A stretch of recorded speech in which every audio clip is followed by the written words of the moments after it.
Hey, Aya, what the hell are you doing? We're right in the middle of a wedding reception and you're holed up in the waiting room? You left your seat without it being time for the dress change or anything. What are you thinking? Get back to the reception hall now. The guests are getting confused and worried. This is totally inappropriate. No, that confusion? It's not because I left the room. Don't try to pin this on me. They're confused because of your actions. Huh? What are you even talking about? The bride just suddenly stormed out of the reception in the middle of everything. I mean, what's more confusing than that? What else could possibly be going on? Oh, I don't know. Maybe the fact that during our wedding cake cutting, the moment that was supposed to be my moment as your bride, you, my new husband, decided to go ahead and cut the cake with your ex-girlfriend, Kate? Seriously, what the hell was that? Wait, what? You're mad about that? Are you even listening to yourself? Kate, who, mind you, I only found out was your ex-girlfriend from a friend of mine just today, suddenly shows up right next to you during our cake-cutting ceremony. She grabs the knife, and instead of stopping her, you just go along with it. You both cut the cake together, smiling, laughing like it's some cute moment between the two of you. The moment that's supposed to be about us, not about you and your ex. What is wrong with you? Oh, that? Yeah, Kate was really excited. She said something like, "Thanks for letting me live my dream of cutting the cake." Isn't that sweet? She was so grateful. Excuse me? Come on, you know the story, right? Kate and her husband did a shotgun wedding. They had to rush things because she got pregnant, so they skipped out on a big fancy reception. She told me she was on a tight budget at the time, so they just went with the cheapest photo package for their wedding. They never got to have a proper cake-cutting ceremony or any of the usual fun stuff. So what? What does that have to do with our wedding? Well, it means that she never got the chance to do the cake cutting. You know, she's never had that classic wedding moment, right? So when she asked me, like half-jokingly, if she could join in on ours, I figured, hey, why not? I suggested we do it together, and she was over the moon. I thought it was nice of me to help her out with her little dream. Are you out of your mind? How can you even say that? Do you not realize that the cake cutting is something that's supposed to be between us, the bride and groom? Not yours and Kate's. How do you not see how completely inappropriate that was? Oh, come on, it's not that big of a deal. Seriously, relax. Kate just wanted a moment, and we gave it to her. No harm done, right? You should be happy I was so accommodating. Sharing is caring, right? This isn't about sharing. This is about respecting boundaries and understanding what moments belong to whom.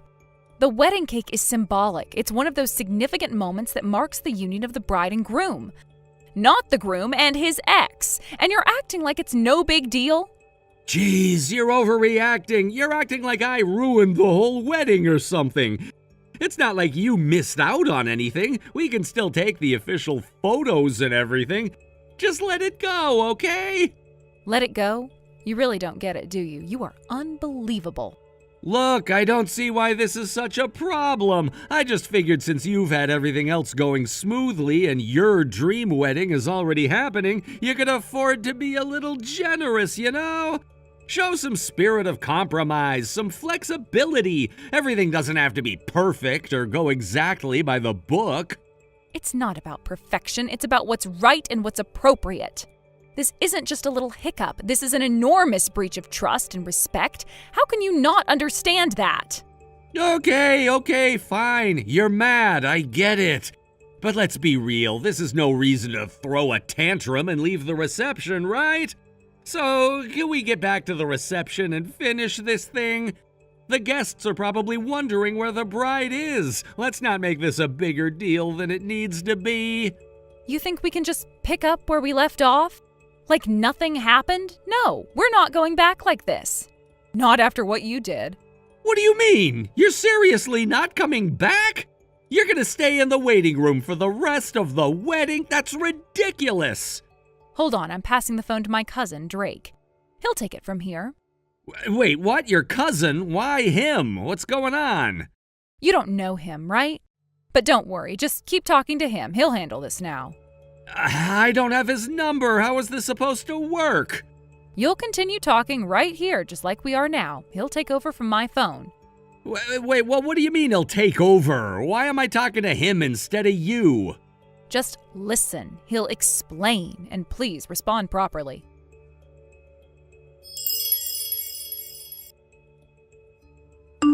Nice to meet you, Brad. I'm Aya's cousin, Drake.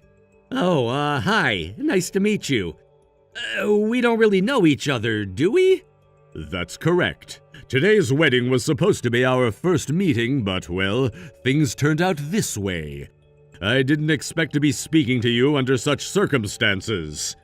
What do you mean, things turned out this way? Look, I just switched up the cake-cutting partner for a moment, okay?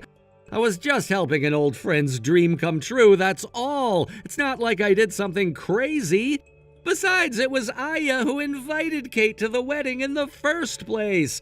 I don't see why everyone's acting like I did something wrong here.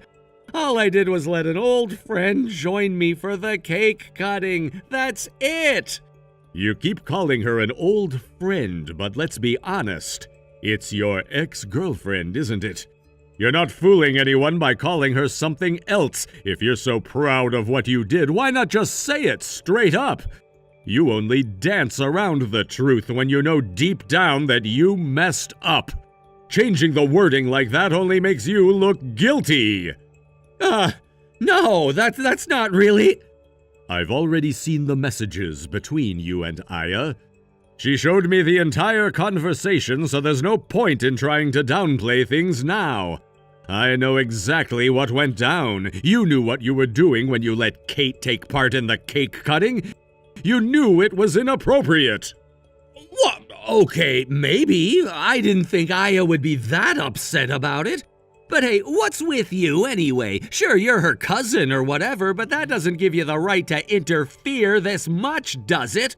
Why are you butting in like this? It's not your wedding. Aya's just making a big deal out of nothing. And what, now it's gonna turn into some kind of disaster? Look, I get that she's upset, but if Aya really wants her moment with the cake, I can fix this. We'll get a whole cake at the after party, and I'll cut it with her then.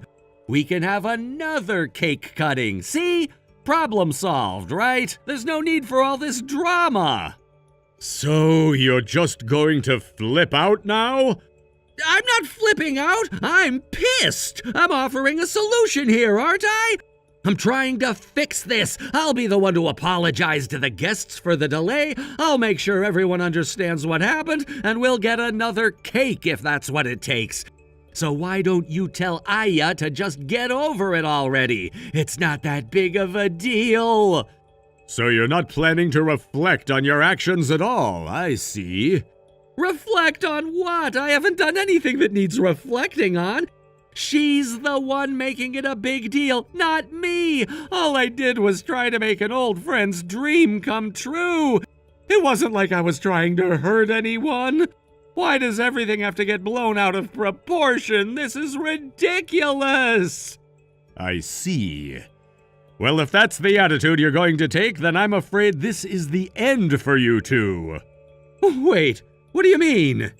I'm taking Aya with me. She's leaving. What? Leaving? What are you talking about? This is our wedding day. Why would she leave? It's been decided. The wedding is off. Both families have already agreed that it's best to call things off. We're not going to continue with the ceremony. Wait. What the hell are you talking about? The wedding is off? Why? We're already halfway through. What the hell is going on? Why would both families agree to that? Well, your actions today have made it pretty clear that you're not ready for marriage. Aya deserves someone who respects her and understands boundaries. What you did, cutting the cake with your ex-girlfriend instead of your bride, that's a level of disrespect no one should have to deal with on their wedding day. It's unacceptable. And on top of that, the way you've handled things since it happened has only made it worse. You're not showing any remorse. You're not even taking responsibility. I don't need to take responsibility because I didn't do anything wrong. How is cutting a cake such a big deal? I mean, come on, you're acting like I committed some kind of crime. It was just a fun little moment, that's all it was. You guys are the ones blowing it way out of proportion. One last thing before I go. I think you deserve to know the truth. What truth? What now? That woman you just cut the cake with, Kate, she's my wife. Wait, what did you say? You heard me. Kate is my wife. You just humiliated yourself in front of everyone by cutting the cake with another man's wife, and you didn't even know it. No way! You're kidding, right? This is some kind of joke, isn't it? No joke. This is the reality of the situation. You not only disrespected your own bride, but you also disrespected me, my wife, and everyone at this wedding. Aya deserves better, and she's going to get it. The wedding is over, Brad. Wait, you can't just end it like that. Aya and we were supposed to be together. This can't be happening.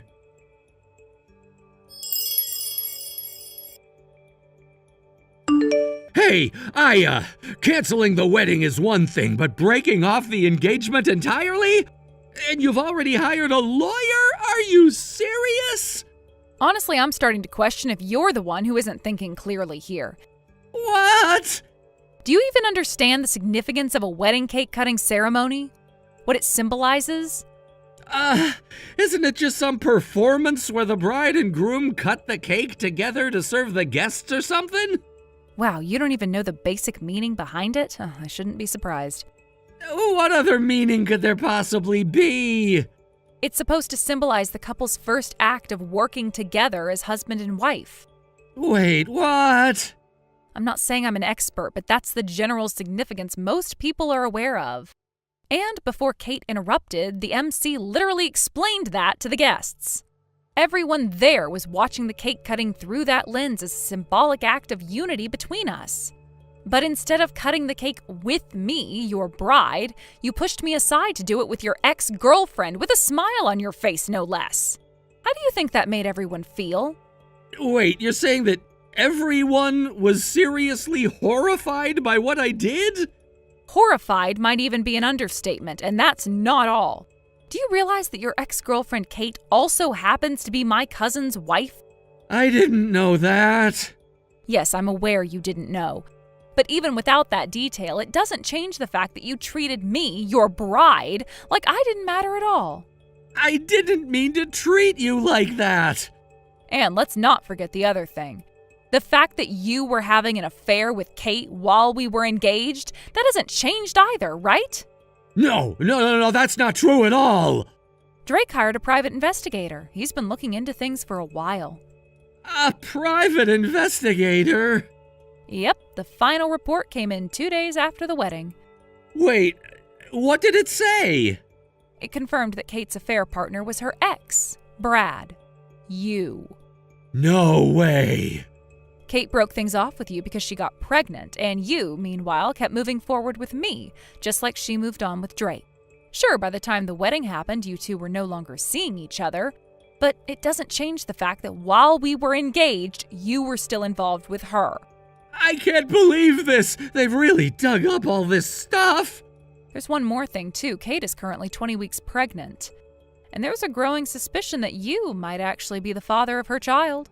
What? That's a lie!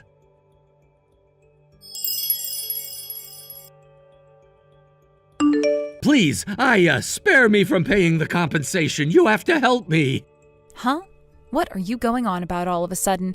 You already agreed to a lump sum payment in front of the lawyer. You even signed the documents. Don't tell me you've forgotten. I haven't forgotten, but right after that I got hit with compensation claims from your cousin, too. And even Kate. Kate's demanding it, too. Oh, right. I suppose that's because the DNA test confirmed that the baby Kate is carrying is yours. After that, Drake divorced her. I guess Kate's demands are piling up now. Let me guess. She's telling you to take responsibility, marry her, and raise the child? Or, if not, pay child support? And she's probably demanding compensation for the emotional damage, too. Yes, exactly. That's exactly it. And it's not just that. I'm also stuck covering all the wedding expenses since the whole thing got called off. You know, the reception, the venue, all the catering, and the honeymoon, too. They're charging me the full 100% cancellation fee. Do you know how much that is? My savings aren't just gone, they're completely wiped out. If this keeps going, I'll have no choice but to take out a loan just to survive. I'll be in serious debt soon. Sounds like quite the mess. Please, I'm begging you. Can't you at least let me off the hook for your compensation? We used to be engaged, right? We had something between us. We shared a connection, didn't we? Can't you cut me some slack for old time's sake? Wait, we had something? What do you mean by that? You know, we were engaged. Sure, things didn't go as planned and we didn't make it to the altar, but still, we were close at one point, weren't we? I mean, even if we broke up, we were important to each other. I still think there's something between us, right? We cared about each other once, didn't we? Can you find it in your heart to forgive me, even just a little? I don't know what world you're living in, but any connection we had is long gone. I don't have any feelings left for you, not even a little bit. Wait, what? No, that can't be true! Don't say things that make my skin crawl, Brad. It's revolting. What do you mean by that? You don't really mean that, do you? I mean exactly what I said. After seeing how much of a lowlife you truly are, every single ounce of affection or respect I had for you disappeared. It's all gone, completely. That's why I called off the engagement. And that's why I'm pushing for the compensation to be paid in full, all at once, so I can get this over with and cut ties with you as fast as possible. No, wait! You don't mean that? You don't really hate me, do you? To put it simply, Brad, I can't stand you. I despise you. You're pathetic. What? No way! I'm honestly more shocked that you're actually surprised by this. How could you not have realized?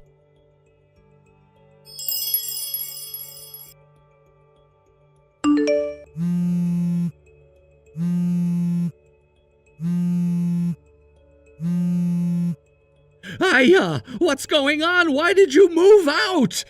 Excuse me? What are you talking about? I just came by your place, but I couldn't get in because of the new security system. Then I noticed your nameplate wasn't there anymore. I asked one of your neighbors and they told me you moved out a while ago. What the hell is going on? Oh, that. Yeah, I moved out about 2 weeks ago. Given everything that's happened, I figured it would be better to change my environment. Plus, my company was kind enough to offer me a transfer, so I took it. Transfer? You didn't even tell me anything about this. I didn't see the point in telling you. I was planning to move after the wedding anyway. Even without the transfer, moving out was inevitable. But now that we've broken off the engagement, this has nothing to do with you anymore. Nothing to do with me? Of course, it has everything to do with me. I was planning to move in and live with you here. Huh? What are you talking about? I borrowed money from my parents and relatives to pay off all the compensation claims. But after that, I got kicked out of my parents' house for good. They told me I had to pay back all the money I borrowed as soon as possible. So I thought if I moved into your apartment where you were already paying rent, I could save a lot of money. So you're thinking you'd move in with me, stop paying rent elsewhere, and then use the saved up money to pay off your debts? Is that what you mean? Yes, exactly. You get it. And now can you please cancel the termination of the lease right away? I need this place. I guess I forgot to mention something earlier. That apartment, it's actually part of my company's housing program. The whole building is used as a dormitory for employees. What? A company dormitory? Yep. So technically it's not a regular apartment I was renting.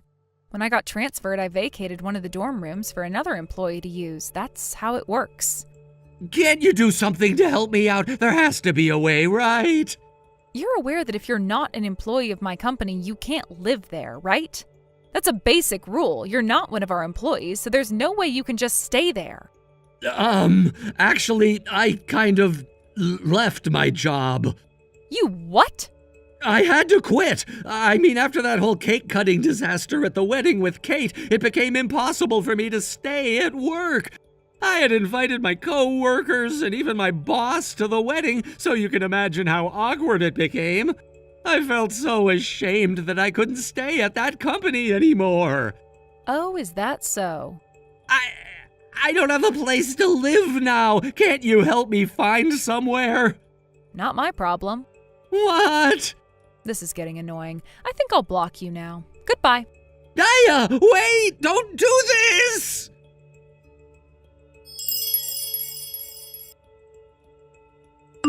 Since that time, I've gathered some information about what's been happening. It seems that when Kate discovered that Brad was unemployed, she started to get cold feet about the marriage. After some back and forth, it was ultimately Brad's parents who stepped in. They made the decision to pay child support in one lump sum, hoping that this would put an end to the disputes between the two. With this sudden influx of cash, Kate found herself in a rather advantageous position. She thought to herself, why not use this child support as my alimony? Unfortunately for her, her parents caught wind of this scheme. They were furious and declared, "You have no qualifications to be a parent." In a shocking turn of events, they took the newborn away from her. They left her with nothing. They kicked her out of their house without a penny to her name. Rumor has it that Kate is now living a very different life. She's been seen meeting various men in the bustling entertainment district. Every time, she disappears into nearby hotels with them, chasing whatever thrills she can find, as if that could fill the void left by her failed relationships and her lost child. On the other hand, it seems Brad isn't faring much better. I've heard he's been spotted escorting much older women in their 50s or even 60s, into hotels, all while sporting an awkward, strained smile. They say he's been with women who are 20 to 30 years his senior. It's a strange sight, really, to see someone so young paired with such mature women. I didn't want to pry too much, but I can only imagine how awkward those encounters must be. It seems like he's desperately trying to find a way to cope with his situation. But from what I hear, he's not the kind of person who can maintain a healthy relationship under these circumstances. The way he behaves is unsettling, and honestly, I feel a bit sorry for him, even though he brought much of this upon himself. Both of them seem to be caught in a cycle of bad decisions and desperation. I can't help but wonder how they got to this point.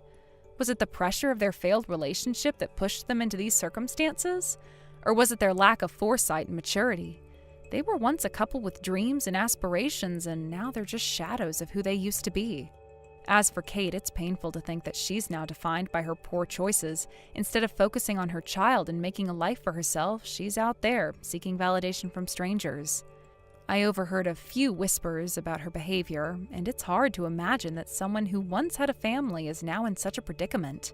People say that she seems to be thriving on the excitement of these fleeting encounters, but I doubt that they provide her with the fulfillment she truly needs. Brad's situation isn't any better. People see him with these older women, and while some might think he's lucky to have these experiences, there's a sad undertone to it all. It seems like he's trying to escape from the reality he created, but running away doesn't solve anything.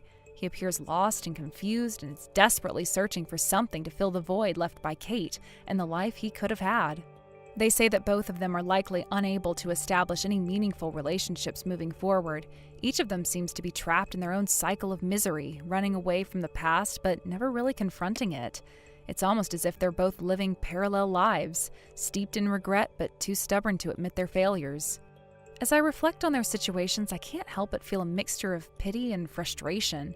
They had the opportunities to make better choices, but instead, they let their circumstances define them. They could have sought help or guidance, but chose to go down this destructive path instead. In the end, it looks like both Kate and Brad are on a downward spiral.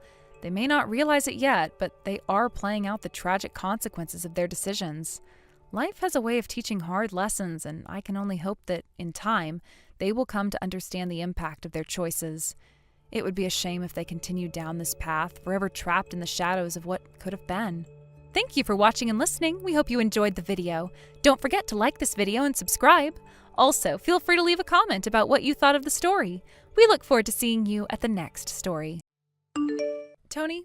Hey, Tony, do you have a moment? I've tried to be mindful of the time difference before reaching out. Oh, Lydia. Hey, Lydia, you're good. This is actually a perfect time to chat. Your timing is spot on. Is that so? Great. Something on your mind? I was wondering when your next trip back to the US might be. Huh? I know your overseas assignment is supposed to be for a year, but you mentioned you might be able to make a short visit back, right? It's almost Easter over here, so I was thinking, how's that looking on your end? Do you have any holidays coming up around that time? Well, around Easter, we don't really have any extended holidays on this side. Oh, I see. I figured that might be the case. So in other words, you don't know exactly when you'll be able to come back at this point, right? Well, yeah, but the work environment here is pretty flexible, and it's easier for me to take long vacations if I need to. When the time comes, I'll definitely let you know ahead of time. So if I don't hear from you beforehand, I should assume you're not coming back for a visit anytime soon, right? Why so sudden? Huh? It's been about 6 months since I moved overseas for work, and this is the first time you've asked me something like that. Oh, no, it's nothing. I didn't mean anything deep by it. Really? Yeah, I have something I need to take care of, so I'll catch you later. Wait, how's Mia doing? Oh, she's doing great, really, but I've got to run, so talk soon. Okay.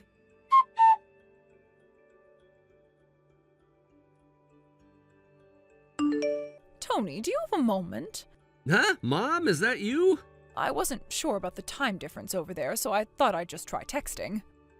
At this time, it's no problem at all. Oh, that's good to hear. Well, I'll just continue then. Yeah, what's going on? So earlier today, Mia came over to my house. What? Mia came over? Yes, she walked over all by herself. It seems it rained on her the way here. She must have found some shelter from the rain, but I don't think she could avoid stepping into puddles. By the time she reached my place, her shoes and socks were completely soaked. Wait, hold on a second. From my house to yours, that's over 3 miles, right? You're telling me that a 5-year-old girl walked that entire distance in the rain, no less? Sure, the route is pretty straightforward once you hit the main road, just a straight shot from there, but still, what on earth happened? And where the hell is Lydia in all this? She usually works part-time during the weekdays, right? On Sundays, she should be at home. At least that's the assumption. There's no way Mia's mother, Lydia, hasn't realized her own daughter's gone missing from the house, right? I thought the same thing, so I tried calling Lydia's cell phone, but either it's turned off or something because I couldn't get through at all. I even tried calling your landline, but no one picked up there either. Is that so? Did you try contacting Lydia's parents' house? Not yet. I didn't want to make a big fuss about it without having more information. I thought it would be best to talk to you first, since you're Mia's father. I see. Got it. Did Mia herself say anything about what happened? Well, here's the thing. She keeps saying, I'm not supposed to tell. Mama told me not to. And she's been crying the whole time. I tried calming her down with some warm milk, but she fell asleep right after that, so I haven't been able to get any more out of her. I see. In that case, it's probably best not to press her for more right now. Thanks for taking care of her, by the way. Oh, it's nothing. She's my precious granddaughter, after all. So, sorry to impose, but today's the start of a 2-day holiday there in the U.S., right? Would it be okay for you to watch Mia at your place during the holiday? Of course, that's no problem at all. Actually, the truth is, I'm coming back to the U.S. in 2 days. Oh, is that so? By the time I arrive, I should have figured out more of the situation. I'll explain everything to you then. Oh, and please don't tell anyone about me coming back. Not even Mia? Sorry, but yes. I can't rule out the possibility that Lydia might try to get in touch without us knowing. Is there something you're suspecting? Well, yeah. It's not something concrete just yet, so I'd rather not go into too many details right now. But I think she's cheating on me. Cheating? Are you serious? Yeah, I don't have solid evidence yet, but her recent behavior has been really suspicious. She's been hiding her phone a lot, avoiding eye contact with me. I've been pretending not to notice, but I'm at my limit now. Maybe Mia's picked up on that too. That's possible, but if that's the case, I really don't want to ask Mia about it directly. Her mother's still important to her, and I don't want to put any more emotional stress on her than she's already dealing with. You're right, that's the best approach. In any case, please take care of Mia until I get back. If anything changes or there are any developments, please let me know right away. Of course. Thanks, Mom. I'll be in touch later. Got it. Take care of yourself, okay?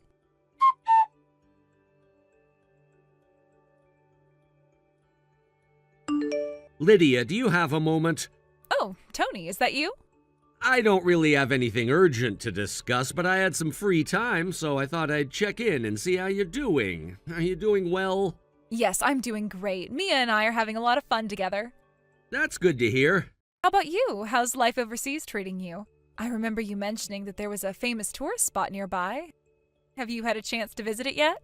Not yet. This first year of my assignment, I really need to focus on settling in and getting used to the new environment, so it's been a bit challenging to find the time. I see. So what are you up to right now? Huh? Right now? I was just watching TV with Mia. Oh, I see. You're spending time with Mia then. Oh, I can't believe I almost forgot. I need to go shopping. Mia requested soup for dinner, but I realized we don't have the essential eggs. So dinner is Mia's request, huh? Yes, anyway, I've got to run. Talk to you later. Sure, take care. Talk soon.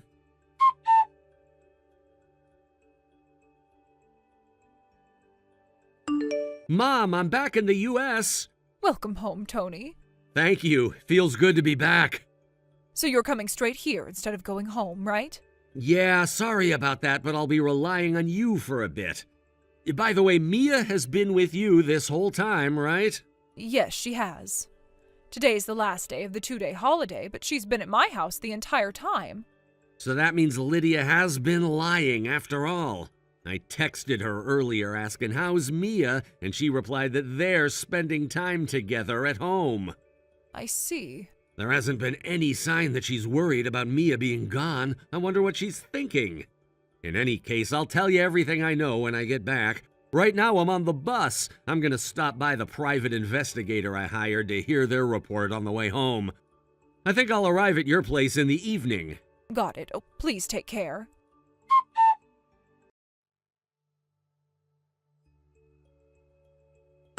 Daddy? Dad? Wait, Dad? This is a message from Lydia. Daddy, it's Mia. Mia! Listen, Dad. Mom's wallet is empty and I haven't eaten anything for 5 days. Dad and Mom have been fighting in bed the whole time and it's really scary. Huh? You and Mom live apart and now you're not in America right now, right? Why are you fighting in bed for so long? Well, Mom told me to call her friend. So is the person with Mom a fake dad? Dad, help me. Huh? Who are you? Huh? Did you think you wouldn't be found out just because I'm overseas? You might think you're fooling me with this nonsense as a 5-year-old, but don't underestimate me. Dad? You see, the real Mia is here with me right now. What? So who are you? Well, I guess I don't need to ask. You're Lydia, aren't you? No, it's not. You're sending messages pretending to be my daughter from your own phone, aren't you? Huh? What?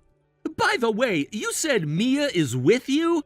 I didn't mention it, but I'm back in the U.S. temporarily. What? The message I received yesterday was just after I arrived back home. Why did you come back? What about work? I have a meeting at the headquarters after the holiday. I thought I'd take advantage of this temporary return to expose your affair. What? Ideally, I want to get you to sign the divorce papers and move towards claiming alimony. Wait, why? Mia finally told me that she was told to call some strange man Dad. When she refused, they kicked her out of the house, telling her to go to Grandma's and not come back during the holiday. Grandma's place? Did you think she would go to your mother's house? Unfortunately, Mia showed up at my mother's house. What? When I checked with your mother, it turns out she's currently on a trip with her friends. So Mia made the judgment to walk the 3 miles to my mother's house, who's her other grandmother. Wait, how do you know all of this? Why do you know about Mia's whereabouts and your affair when you just got back? Why would I not know? Because...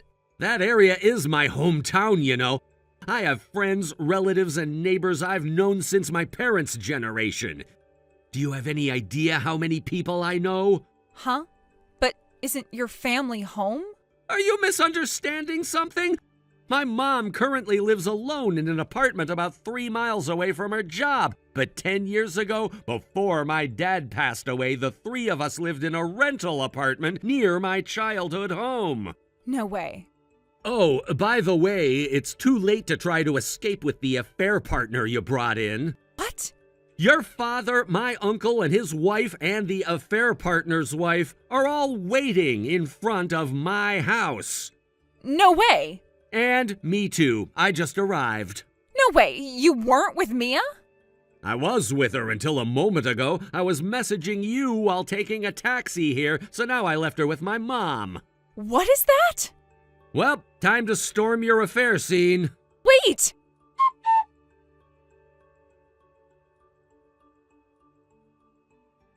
I don't want custody. Huh? I'll give you Mia's custody. Seriously? You're being so nonchalant about it, especially after how panicked you were yesterday when they barged in on you. Well, of course I was shocked. I mean, they launched such a surprise attack. But nothing really happened, right? You're acting like it was some huge disaster. Sure, whatever. So you're saying I can take custody of Mia? Yeah, I don't want it, so you can have it. You probably figured out that I was pretending to be a disinterested mother so I could give up custody for the sake of remarrying him, right? Yeah, I figured that out. Otherwise, you wouldn't have gone through the trouble of pretending to be Mia and sending those messages that made it sound like Mom is terrible. That was quite a bold move you pulled, I have to admit. This was actually my mom's idea, you know? She really pushed me to do it. Ah, so you and your mom are in cahoots. That makes sense. Exactly. Since my affair partner has a high income, we're working under the assumption that he will be covering the alimony and child support, right? It's all planned out. He's the son of a company president, and he himself is one of the executives. His annual income is around $200,000. Can you believe that? Wow, that's impressive. But wait, can I just ask something? Hold on a second. Oh, you're jealous, aren't you? That's what this is about? Just to clarify, the company president is actually your partner's father-in-law. Huh? What do you mean? Since he's a son-in-law, it's pretty much guaranteed that once his infidelity is exposed, he'll be divorced and kicked out. I heard that talks are already underway to have him removed from his position as an executive. It sounds like he'll have a tough time remaining with the company after all this. Wait, what? You're joking, right? No, I'm serious. They're probably gonna kick him out. The moment his wife finds out, she's not gonna keep him around. Well, in any case, we already put it in writing that he'll pay the alimony and child support in a lump sum. And he's already made that lump sum payment, so we're good there. Hold on a minute. What if he decides to back out? I'm not interested in agreeing to either installment payments or a reduction. He has to stick to the original plan. Tony, wait. That's going to be a problem for me if he changes his mind. Well, it's not going to be a problem for me, so I'm fine with it. I'll be okay regardless of what he decides to do. I still prefer not to go through with the divorce. Is there any way we can avoid that?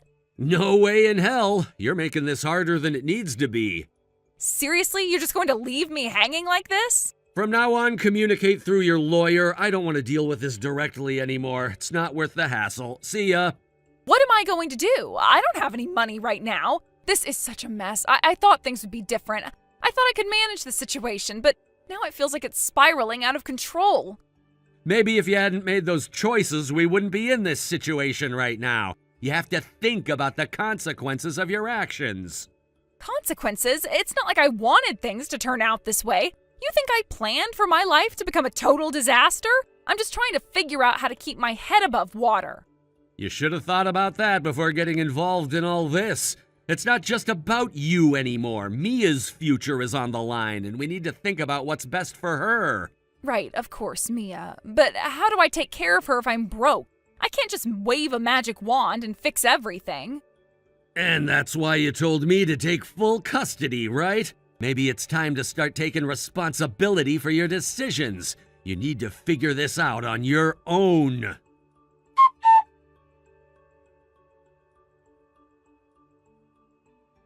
So, it turned out to be a short-term battle during the 2-day holiday, but we managed to settle things somehow. I never expected the process to be so tumultuous, but life has a way of throwing curveballs when you least expect them. In the end, a surprising misunderstanding came to light, but since I have the divorce papers here, it's really none of my concern now. I hurriedly submitted them to the city office. It felt oddly liberating. A weight lifted off my shoulders even amidst the chaos. Later on, it was arranged that my former father-in-law would cover the costs for the alimony and child support. This was a relief because the financial burden could have been overwhelming otherwise. By the way, my former father-in-law also started an investigation into his wife, who had been complicit in their daughter's infidelity. The realization that he had to confront his own family dynamics must have been a painful one. He always seemed to be the pillar of strength, but now his world was crumbling around him. Before long, it was confirmed that she was indeed cheating, which led to a divorce that involves claims for alimony. I can only imagine the conversations that took place behind closed doors, intense, emotional discussions that would leave scars on the family. The fallout from this revelation must have been immense, affecting not only the two of them, but everyone in their immediate circle. It's hard to process the idea of betrayal when it comes from those you trust the most. As a result of all this, Lydia ended up in a position where she had to take out a loan from her father. I can only imagine the weight of that decision hanging over her. There's something profoundly uncomfortable about borrowing money from a parent, especially under such dire circumstances. Now she's responsible for paying it back herself, and I wonder how she feels about this newfound financial responsibility. Does she see it as a necessary step toward independence, or is it just another reminder of how far she's fallen? Meanwhile, my former mother-in-law will have to work to pay off the alimony she owes. This must be a bitter pill for her to swallow, considering she may have never anticipated having to support herself in this way. It's a situation that turns everything she once knew on its head. The irony is palpable. The woman who once held a position of privilege is now facing the consequences of her choices in a way she never thought possible. Right now, she and Lydia are living in a run-down, cheap apartment. I can't help but picture the scene, the peeling wallpaper, the flickering light bulbs, and the cramped space that has become their new reality. Their situation has become so dire that they're practically fighting over the little food they can afford each day. It's a stark contrast to the life they once led, filled with comfort and security. I can imagine the sense of desperation that permeates their home. Lydia never thought it would come to this. I can almost picture the moment when she realized the reality of her situation, having to repay her father while her mother struggles to make ends meet. There must have been a point where she felt all the comfort and security she once had was stripped away. It's a harsh lesson in accountability and the consequences of one's actions. I wonder if she reflects on her choices and how they've led her to this point. When I think about it, Lydia was always a bit naive. She seemed to believe that life would always go her way, that her charm and beauty could get her through any hardship. I remember the times when she would brush off serious conversations, laughing them off as if they were mere jokes. But life isn't a joke, and reality eventually caught up with her. The facade she had built crumbled, and what was left was a stark reminder of her decisions. My former father-in-law, having witnessed his daughter's downfall, decided to take action. He's not the type to let things slide, especially when it comes to family honor. I imagine him sitting at his desk, papers spread out before him, meticulously planning how to address the chaos his family has found itself in. I can almost hear the clatter of his fingers on the keyboard as he gathers evidence against his wife, all while maintaining a stoic expression. There's a sense of determination in his actions, a refusal to let the situation spiral out of control any further. He must have felt a mix of anger and disappointment, not just towards Lydia, but also towards his wife, who he trusted to support their family. It's a betrayal that cuts deep, especially when it involves the very fabric of your family. But he's a man of action, and the moment he realized what was going on, he took the necessary steps to protect himself and, most importantly, his grandchildren. I can only imagine the conversations he had with trusted friends as he sought advice on how to proceed. As for Lydia's mother, she must be feeling the weight of her choices crashing down around her. Once accustomed to a certain lifestyle, she's now facing the reality of having to find a job, something she may not have done in years. The thought of her working to pay off alimony must be a bitter pill to swallow. I wonder if she regrets her decisions, if she realizes the extent of her actions and how they've affected not only her, but also her daughter. Living in that shabby apartment, I could imagine the atmosphere. Tight, suffocating, filled with a sense of defeat. The walls probably have peeling paint and the floors creak with every movement. The two of them, a mother and daughter who once lived in a world of comfort and privilege, now find themselves scavenging for food, fighting over the last scraps as they try to survive day by day. I can picture the frustration and despair that must fill their conversations as they navigate their new reality. I can't help but think about the little moments they must share during this struggle. Do they sit in silence, each lost in their thoughts, or do they argue about who gets to eat what? Perhaps they reminisce about better times, trying to hold on to the memory of the life they once had. I picture them sitting at a small table, divided by the weight of their circumstances, each bite of food a reminder of their current plight. The sadness of their situation must loom over them like a dark cloud, casting a shadow on everything they do. It's almost poetic in a tragic way. The juxtaposition of their past and present lives must be incredibly stark. I wonder if they ever talk about the future. Do they have any dreams left, or has the harshness of reality snuffed them out? Lydia must feel a certain bitterness, knowing that her actions have led to this downfall. It's a hard truth to swallow, but sometimes the lessons we learn are the ones that hurt the most. Lydia's father, meanwhile, is likely finding some satisfaction in the fallout. It's not something I condone, but you can't help but feel that a part of him is relieved to see his wife face consequences for her role in all of this. It's a sense of justice, albeit one that comes at a steep price. He might think that this is what she deserves, that she should suffer for her betrayal. It's a complicated situation, one filled with mixed emotions and conflicting loyalties. Thank you for watching and listening. We hope you enjoyed the video. Don't forget to like this video and subscribe. Also, feel free to leave a comment about what you thought of the story. We look forward to seeing you at the next story. Hey, Troy, I need you to speed up the delivery of the parts I ordered the other day by a week. Thank you for your ongoing support, David. You're asking about the delivery timeline, I see? It's not a request, it's an order. It's a decision that's already been made. I sincerely apologize, but at this point, we've set the delivery schedule at the very limit of production capacity due to the preferences of our headquarters. I will talk to the production team, but there's a high possibility that we won't be able to meet your expectations.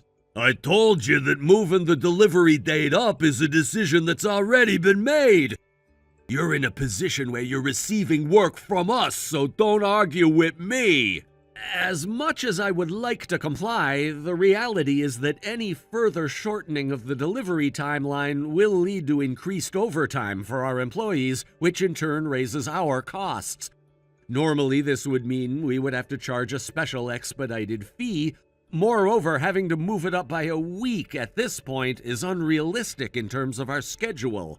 Just do it at the regular rate. We have a budget to stick to as well. I'm not going to pay any more than I already have. Of course, I expect you to move the delivery date up according to our wishes. If that's the case, I'm truly sorry, but we still won't be able to meet your request. What did you say? Your company, E Corporation, has had a history of unreasonable delivery demands, and we're hearing more and more voices from the production team expressing that they are reaching their physical and mental limits. As for pricing, we've already driven it down to the very edge, and to be frank, the current situation is far from what we would consider a fair price. Isn't it your responsibility as a subcontractor to manage that? Everything has its limits. Our president has advised me that if we're asked for anything more unreasonable, I'm free to decline outright, so please take my response as aligned with our company's policy. You think a fourth-rate company like yours can talk back to me? Fourth rate? This is the consequence of defying me, the sales manager of the industry's #1 company. What will you do about the order you've placed with us at this point? Cancel it. We'll consider the contract finished with last month's order. I see. If that's the case, I'll proceed as you stated. Please send me a formal notice of contract termination via certified mail later. What a hassle. It would be problematic for both of us to get into a dispute later about what was or wasn't said. From a business perspective, it's strange to terminate a contract based solely on a message, so I'd appreciate your cooperation in this matter. Fine, I get it. As the sales manager of the leading company in our industry, I can't help but feel a bit aggrieved. I have a responsibility to uphold standards both for my team and the clients we serve. We take pride in our ability to meet demands, but sometimes those demands can be excessively burdensome. It's frustrating to deal with clients who seem oblivious to the pressures on our end. Troy, while I understand you're trying to do your job, this is simply unacceptable. You cannot expect us to operate under these constraints without any consideration for our well-being.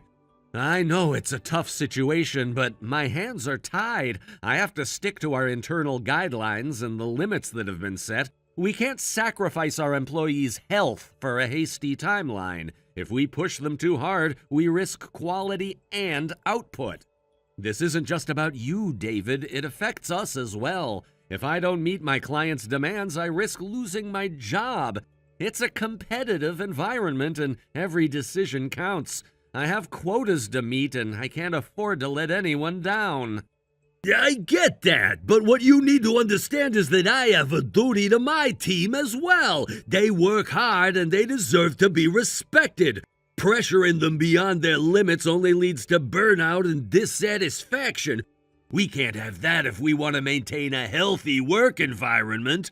Sure, but you have to look at the bigger picture. The business relies on us to meet deadlines, and if we don't, there are consequences. I don't want to be the one to break the bad news to my superiors. I can appreciate your position, but it's a two-way street. We need to come to a compromise that respects both parties involved. What about discussing a middle ground where we can still meet your needs without compromising our integrity? A middle ground, huh? What do you suggest? How about we look into adjusting the timeline slightly while still maintaining quality? I can push the team to see what they can do, but it'll require an understanding on your part that this is a shared effort. I'm willing to listen. What do you have in mind? Let's explore a few options. I can approach production and see if they can expedite certain parts of the process without sacrificing the end product. We can work together to find solutions that don't put either of us in a tough spot. All right, I'll give you that. I want to be on good terms, but it has to be clear that the expectations are realistic. Absolutely. I assure you that we want to maintain our relationship, but it has to be built on mutual respect and understanding. This could lead to more business down the line if we can prove our capabilities without overextending ourselves. Agreed. I appreciate your willingness to cooperate, and I hope we can reach a solution that benefits both sides.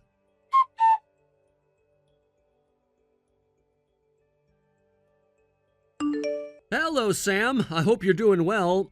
I understand that you're currently on the bus, so I apologize for reaching out via message at this time. Thank you for your message, Troy. I appreciate your consideration. I'm writing to inform you that the prototype of the new part you requested has been completed, and I'd like to ask for your confirmation on it. Wow, it's already done? That was impressively quick. You finished it a week earlier than scheduled. Thank you very much. I believe a significant factor in this speedy completion is that the part you requested follows standard specifications. Fortunately, we had a similar case on file that we could refer to, which helped us streamline the process and create the prototype efficiently. Are you perhaps referring to the situation with E Corporation? Oh, I'm sorry, I didn't mean to bring that up abruptly. No worries, I understand that this is a more casual topic. Maybe we can discuss it more during your lunch break when you have some private time to chat. Yes, that sounds good. Regarding the prototype, I'll consult with my supervisor and then get back to you with a date for when I can visit your office to discuss everything in detail. Understood. I look forward to hearing from you. For now, I'll let you go. Thank you for your attention to this matter, and I appreciate your help. Thank you. I appreciate your understanding. Talk to you soon.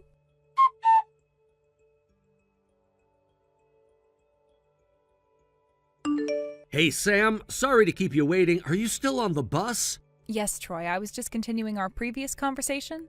Oh, right. You were about to mention something regarding E Corporation, right? Yes, that's what I wanted to discuss. Just a few days ago, it seems they got into a bit of trouble with a new business partner.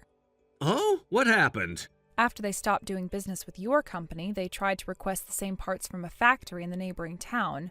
However, they were quoted a ridiculously high price, and on top of that, the salesperson from E Corporation was incredibly condescending. He said something along the lines of, you should feel grateful that a low-tier town factory like yours can contract with an industry-leading company like ours. Apparently, they asked him to leave immediately after that. Wow, that sounds really familiar. The words seem to have a strong sense of déjà vu. They've had similar issues when consulting with other companies, and it seems that the production of necessary parts is still halted.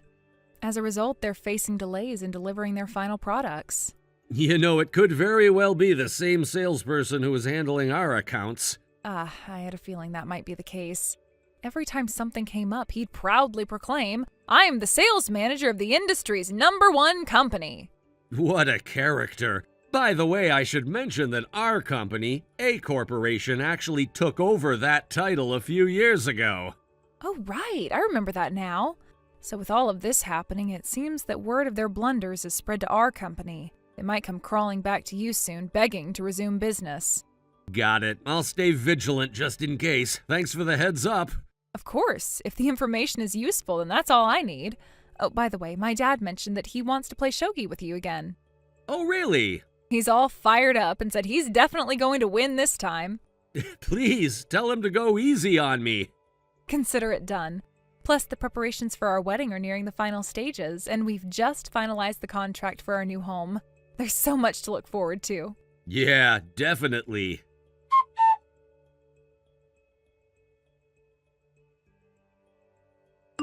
Hey, Troy! Long time no see, David. I need to discuss some changes to our transaction details.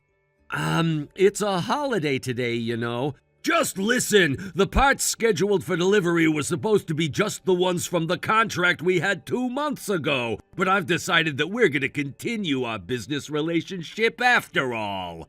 As I recall, you placed an order for 1 month's worth of parts at the time the contract was terminated, so I want those delivered based on that order. However, the president has ordered that this already ordered batch of parts must be delivered now. As a special consideration, I'm gonna give you a slightly adjusted price just for this month. What is it? I'm in a hurry. We've terminated our business relationship with E Corporation, so unless we sign a new contract and place a new order, we can't accommodate your delivery request. Hey, I told you, it's a presidential order. The president you're referring to is not our company's president. This is an order from the #1 company in the industry, allowing you low-tier companies to resume transactions with us. What choice do you have to refuse? We only have the option to refuse, actually. What did you say? Hey, Troy, are you seriously saying that? You know that if we stop doing business with you, your sales will plummet, right? Do you understand that this could lead to a critical situation for your company, potentially even bankruptcy? That's not a problem at all. In fact, we began our business relationship with A Corporation, the real number one in the industry, 2 years ago. Huh? A Corporation? That's our rival company. That's right. We're working with that rival at 5 times the price, so restarting our contract with you at the previous price is, frankly, impossible due to our commitments with other clients. Wait, 5 times? Isn't that just outrageous? I can only share what I can, but the costs for the new parts we're getting from A Corporation are almost the same as the ones we use to supply to you. And yet you say it's 5 times? Let me clarify. In general terms, this 5 times is actually the fair market price. Could it be that you're not getting any takers anywhere else because... Yes, indeed. I want to make this clear. The issue has been your unreasonable pricing strategy, and I think you need to acknowledge that. Also, I believe your arrogant attitude has been a significant problem. That's just not right! Given that I've made promises to the president, I need to have our transactions resume at the original price. Otherwise, I'll be in a tight spot. That's impossible. Come on, can't you make this work somehow? Impossible. Please, I'm begging you, work with me here. Impossible. Troy, come on, we have a history, don't we? I don't know what kind of history you think we have, but it's impossible. Troy! It's impossible. I'm preparing to go out for a late movie with my fiance, so I'll take my leave now. Huh? Your fiance? Yes, it's someone from one of our client companies. During our work together, we developed a romantic relationship. You're not trying to brag about that, are you? Right now, your priority should be me, not your fiancé. Of course, my fiancé takes precedence. What? Well, then, I must take my leave. Troy!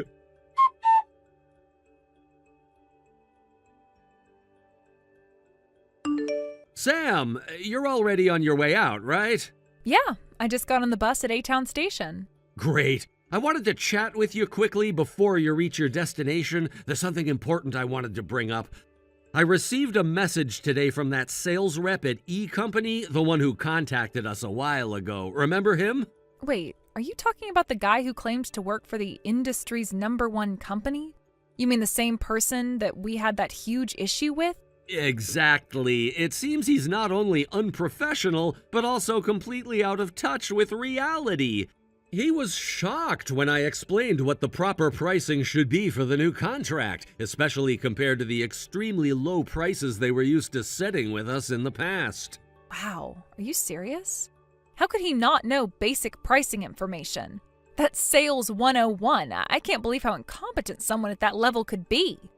Yeah, it's kind of unbelievable. He seemed completely unprepared to handle actual business negotiations, almost like he was expecting us to simply accept the same deal we used to have. Didn't we already explain to them that those ridiculous prices were no longer sustainable? It wasn't just a suggestion. We made it clear that we couldn't continue like that. We did, and that's what makes it even stranger. It's like he thought we were bluffing or something. He seemed genuinely surprised when we stuck to our terms and didn't budge on the pricing. And now it looks like they're scrambling to find other suppliers because nobody wants to deal with them under those conditions. Well, I guess it's not entirely surprising. If they've been lowballing every supplier like they did with us, it's only a matter of time before they run into trouble. What did he say exactly? Was he trying to get us to agree to the same terms again? Pretty much. He tried to play the same card, saying they were still #1 in the industry and that we should be grateful for the opportunity to work with them. It was pretty laughable, honestly. You've got to be kidding me. Do they really think anyone still buys that line? Even if they were the top company, which I don't believe they are anymore, that doesn't give them the right to dictate unfair prices to everyone they deal with. Exactly. And here's the kicker. He didn't just stop at asking for the same deal. He tried to sweeten the pot by offering to continue our partnership if we met their deadline on the current order. Like we're supposed to be so grateful for their business that we'd just jump at the chance to keep working with them. Wow, so they really don't get it. They're acting like they're doing us a favor by continuing the deal, even though it's not profitable for us in the first place. It's no wonder they're having such a hard time finding suppliers to work with them. Yeah, exactly. That's what's happening. It's funny because one of the former employees at E Company who transferred over to A Company told me that this kind of arrogant attitude isn't new. Apparently, it started because of personal ties between the previous presidents of both companies. They used those connections to get away with this kind of thing for years, but now it's all catching up with them. That actually makes a lot of sense. They were probably relying on these personal relationships to keep the deals going, even though the business side of things wasn't sustainable. But you can only push people so far before they start looking for better options. Exactly. And honestly, I think the new leadership over there is trying to clean up the mess. Maybe that's why they're so desperate to keep the old deals going, even though it's obvious that they can't operate that way anymore. Yeah, it sounds like they're in panic mode. But still, they should know that we're not going to fall for those tactics again. For sure. That's why we're sticking to our terms and letting them know that we can't continue the partnership under those conditions. I think they were expecting us to cave, but when they realized we wouldn't, they got desperate. Well, good for you for holding firm. I know it's tough sometimes, but you have to do what's right for the company, not just for short-term gain. If they want to keep working with us, they need to meet us halfway, not just dictate terms like they have in the past.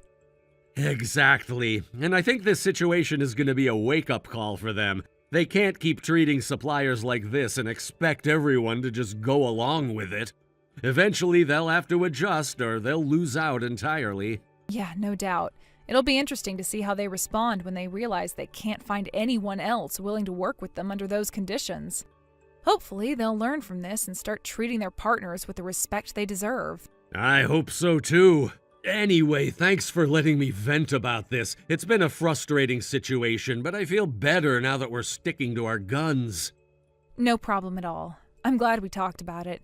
It's always good to hear how things are going on your end.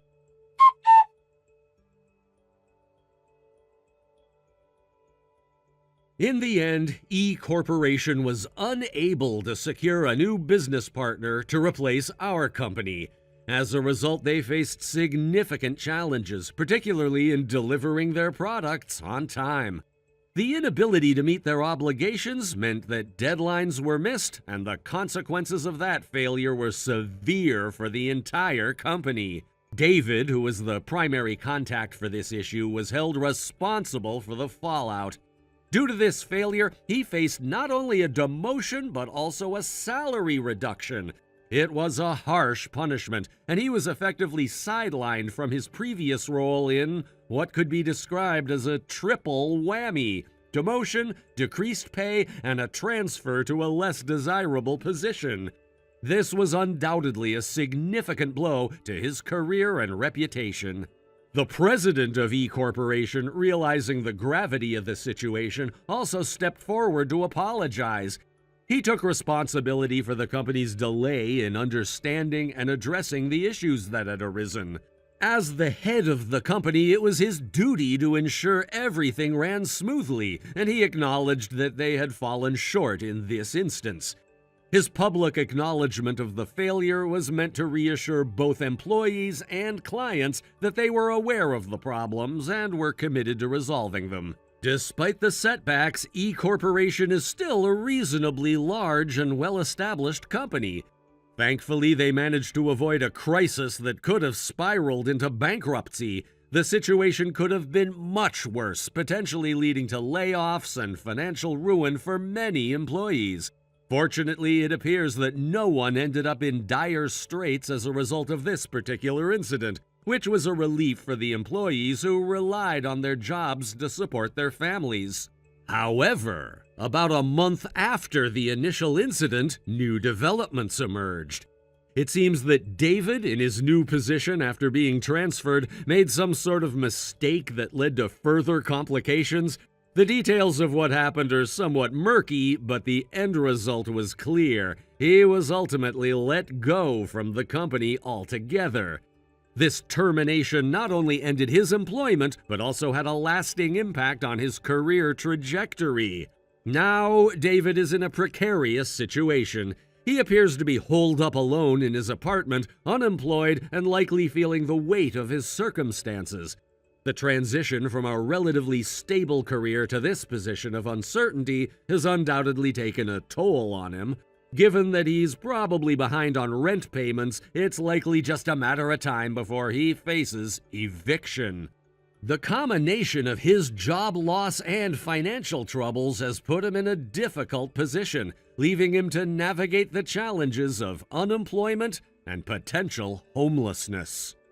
Thank you for watching and listening. We hope you enjoyed the video. Don't forget to like this video and subscribe. Also, feel free to leave a comment about what you thought of the story. We look forward to seeing you at the next story. Thank you for watching. Please subscribe and hit the like button. See you next time.